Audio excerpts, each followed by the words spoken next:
Hey everyone, in this video, I'll show you how to create a SharePoint page without publishing in just a few quick steps. I'll be working in SharePoint Online. Start by navigating to the home page of the SharePoint site where you want to add the page. You should see the site's homepage with the site navigation at the top. Once you're there, look for the plus new button at the top of the page. Click on it, then select Page from the dropdown. This will open a page template selection dialog. Now you'll see a few template options to choose from. For this example, click on the blank template to start with a clean slate. Once you've selected your template, click the Create Page button. The page editor will open with your blank page ready to work with. The first thing you need to do is add a page title. This is required to save the page. You'll see a text field at the top of the editor that says Add a Title. Click in there and type your page name. The title will appear in the title area once you've entered it. Next, if you want to add any content to your page, hover your mouse just below the title area. You'll see a horizontal line appear with a circled plus icon.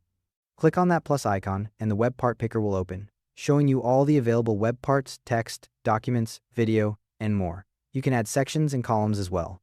Add as much or as little content as you need at this stage. You don't have to finish the whole page before saving. When you're ready to save your work without publishing, look at the command bar at the top of the page.